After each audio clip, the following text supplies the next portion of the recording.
안녕하세요. 박인택의 인텔리티브입니다. 생각 함께하기입니다. 윤석열 대통령의 말 한마디에 이번에 수능이 날벼락 맞았죠. 만 5세 입학 주 69시간 노동에 이어서 정책 혼란을 낳는 대통령의 즉흥 발언입니다. 윤 대통령 말 한마디 그래서 수능 대혼란이 있었고요. 정책 혼선을 부추기는 대통령 발언 갖고 언론들이 많이 비판합니다.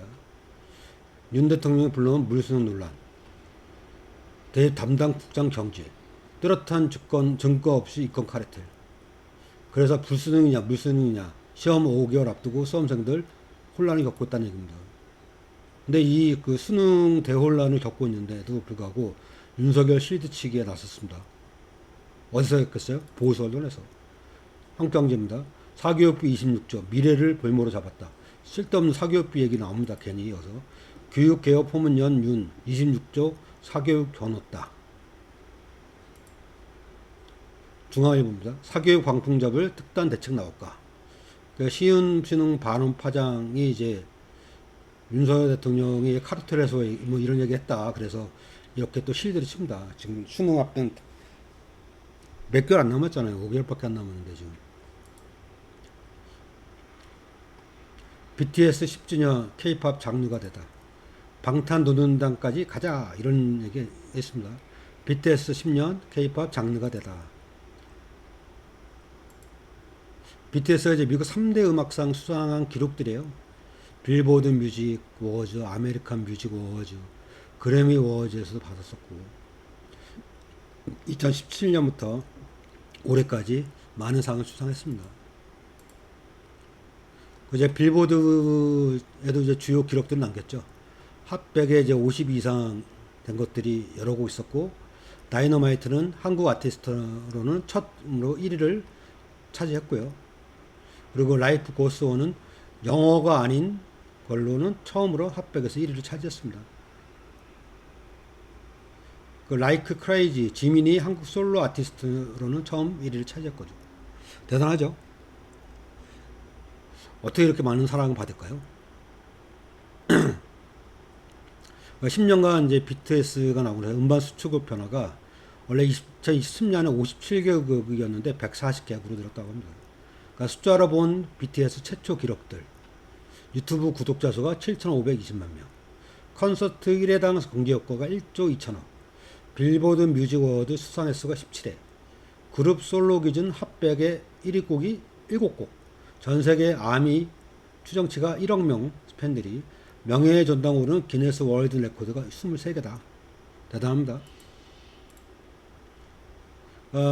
BTS는 피땀 눈물의 10년이었고 자전적 가사로 전 세계 청춘을 위로했죠. 그러니까 글로벌 성장의 아이콘이고 모든 기록이 최초인 K-팝 그룹입니다. 희망 치유의 메시지로 큰 반향을 일으켰고 국적, 인종, 언어 장벽을 다 허물었습니다. 아미가 단체 기부 약자 연대 펼치면 BTS는 또 음악으로 파급력 키워서 하답하죠. 이렇게 선한 영향력을 확장시킨 아미들입니다. 그래갖고 이제 대한민국 1호 홍보대사 BTS. 그래갖고 이제 뮤비 촬영지 등이 이제 성지가 됐다는 얘기죠. 그러니까 전 세계 아미들이 몰려와서 보라색으로 물들었습니다. 서울이. 호텔에 동나고 아미들은 이제 BTS 성지 순례를 하고요. 10년 전 LA에서 공연 전단 돌리던 흑수저 그룹이 팝의 흐름을 완전히 바꿨다. 세계의 본격 하루 열어 제쳤다. 한류를. 미 첫 관객이 200명이었대요. 이제는 1억 팬. 국내 외면받던 중소기획사 출신. 실력과 소셜 미디어 무기로 주목. 선한 영향력으로 유엔 연서 3번.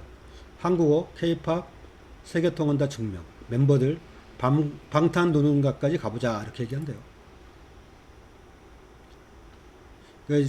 정치 얘기입니다. 대장도 428억. 이거 이제 이재명 측에 주기로 했다라고 유동규가 주장하는 거 아니에요. 근데 줄 생각도 받을 생각도 없었다는 거죠. 못은 협점투성이의 유동규 428억 약정 진술. 뇌물죄 기본 요건이 의사합치 구체적 표현이 없다. 지분 반반이다. 김만배가 결정했다. 아니다. 우리가 먼저 제안했다고 말을 바꾼다는 얘기죠.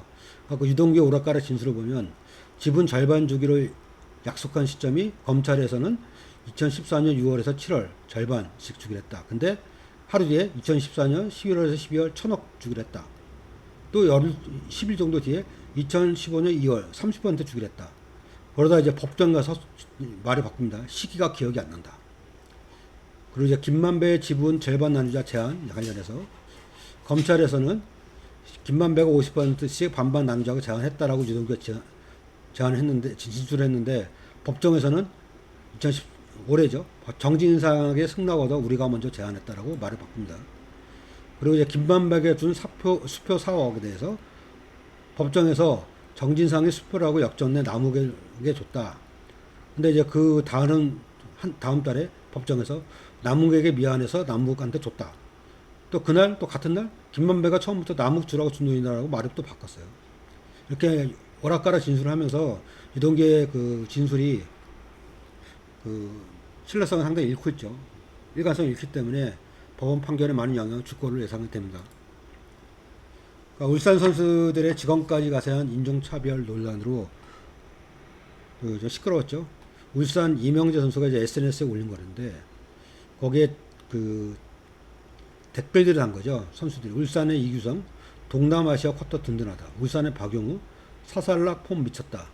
울산 구단은 맨족까지 나섰어. 사살락 슈퍼 테큰 이렇게 갖고 울산 이재명은 개인 SNS예요. 근데 이규성이 이명재의 피부석을 동남아 선수에 빗대는 글을 달면서 인종차별적 발언이 시작됐다.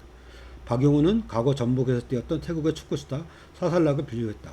박용우는 심지어 현재 국가대표에 발탁했다는 상황이라는 얘기죠. 그래서 울산 현대축구단은 이번 사건을 면밀히 파악해서 빠른 시간 내에 상벌위원회를 개최해서 징계 절차를 진행하겠다는 사과문을 발표를 했습니다. 요즘에 정유정 사이코패스 정유정과 부산의 돌려차기 걔네들 신원을 공개해야 된다. 그리고 이제 정유정의 신원은 공개됐지만 사진이 너무 옛날 거 아니냐. 머그샷이 공개해야 되지 않냐. 그리고 피고인이라고 법정에서 피고인은 판결이 끝나야 하고 성집행이 끝나야만 신원이 공개되는데 문제가 있지 않냐라는 국민들의 지적이 있습니다. 그러니까 포토샵 사진을 몰라보겠다. 정유정 사건의 범죄자 머그샷 공개법 탄력을 받고 있고요. 사람들이 이제 이럴 거면 왜 공개하냐. 머그샷 도입 논란. 해당 법안에 대해서는 여야가 큰 쟁점이 없어 법제사법위원회 상정과 심사에 속도가 붙을 것으로 보인다. 다만 무죄 추정의 원칙을 심의할 수 있는 만큼 재판에서 유죄로 확정된 뒤에 신상을 공개해야 한다는 반론도 있다. 그러니까 성폭행에 의해 무차별 폭행, 돌려차기 피고인의 징역 20년 선고. 그런데 얘는 아직도 얼굴에 드러나지 않죠. 하나마나한 하다 비판받는 신상공개제도 실효성 높이려면 어떻게 되냐. 이러다 보니 법원의 신상공개 명령 실효성에 의문이 제기됐고요. 수사 단계의 피의자는 심의를 거치며 곧바로 이름과 얼굴 등이 공개되지만 재판을 이제 받기 시작한 피고인은 사이트 등재가 전부이고 그마저도 성범죄만 가능한 겁니다. 윤석열 대통령 대 삼성. 뭐냐면 노동시간 얘기하는 거예요. 삼성의 주 4일제를 일부 도입했다고 합니다. 윤석열 대통령이 주 60시간 노동하자고 했는데 삼성전자가 월 1회 주 4일 근무제를 도입했다고 합니다. 그러니까 6월부터 한대요. 월 1회 주 4일제 근무를. 그러니까 삼성이 보통 하면 이제 많이 따라 하죠. 산업계 하도로 떠오르는 워라밸 확대를 통해 인재를 확보하고 업무 효율성도 제고한다는 목표래요. 이에 앞서서 SK하이닉스는 지난해 3월부터 매월 세 번째 금요일을 휴무를 시작하고 SK텔레콤 등 SK그룹의 다른 주요 계열사들도 주 4일제를 운영하고 있다고 합니다. 최저임금 차등 적용, 을과 을의 전쟁. 정부 최저임금 차등 적용 말하지만 ILO 회원국 다수는 단임금입니다. 그러니까 법정 최저임금보다 낮게 받는 하향식 업종차별 차등은 선진국엔 거의 없다고 보면 됩니다. 결국 최저임금을 상향 평준화 할 거냐 하향 평준화 할 거냐 묻는데 당연히 상향 평준화 해야죠. 임금을. 언제까지 노동자의 임금을 적게 줘갖고 이익을 남기려고 합니까? 같이 살아야지. 통계로 드러나는 대기업과 중소기업의 너무사벽. 임금 2배 차이 나는 데다 이직 사다리가 끊겼대요. 대기업 가는 게. 2021년 임금이 대기업은 560만 원, 중소기업은 266만 원. 2배가 넘게 차이 나네요. 중소기업에서 대기업 이직한 비율이 고작 2.6%밖에 안 됩니다. 사실 없다는 얘기죠. 전 지구적인 현상이긴 한데 유독 우리나라가 심하다고 합니다. 그러니까 완전히 두 개로 나뉜 대한민국의 노동시장. 그러니까 2021년 대기업 근로자의 평균 세전 월소득은 아까 보셨지만 563만 원, 중소기업 근로자의 약 2.1배에 달한다. 악화되기만 하는 노동시장의 양극화가 대한민국의 사회통합과 지속가능성을 결정적으로 저해하고 부의 양극화를 심화시키며 노동 생산성을 위협하고 내수를 위축시킬 것임은 자명하다. 윤석열 정부는 노동시장의 양극화 해소를 위해 뭐라도 해야 할 책무가 있다. 단 그 방향은 하향평준화가 아닌 상향평준화여야 한다. 제가 요즘 하향평준화, 상향평준화 말 많이 쓰죠. 교육부도 그렇고 임금도 그렇고. 그러니까 기본소득이 노동이탈을 유발한다? 그럼 어떤가? 돌봄이 풍성해지는데. 그 자본주의를 대묻다 그 라즈 파텔 교수의 인터뷰입니다. 자본주의는 자연과 노동력처럼 사회를 유지하는데 필요한 필수 요소를 너무 싼 값에 착취했다.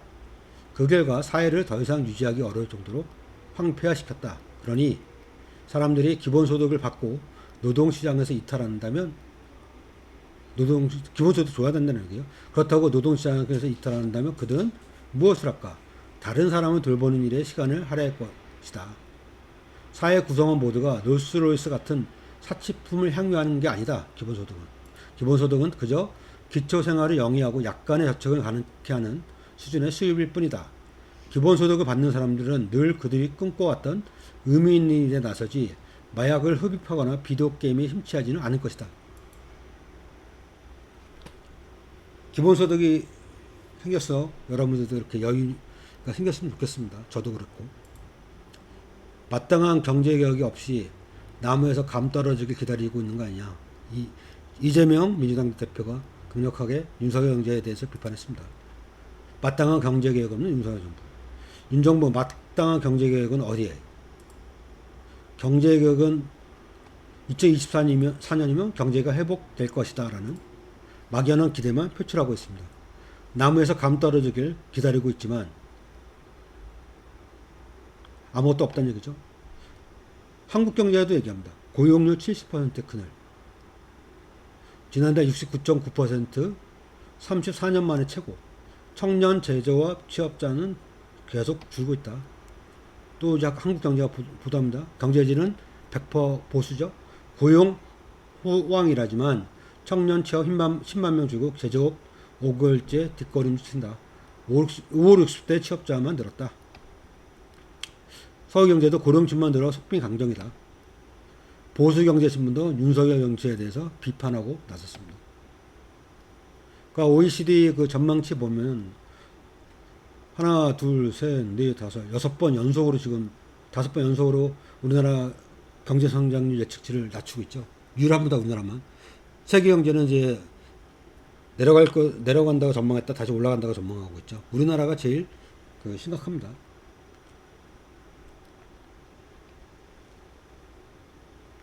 어디서도 환영 못 받은 최대 6% 청년 도약계좌.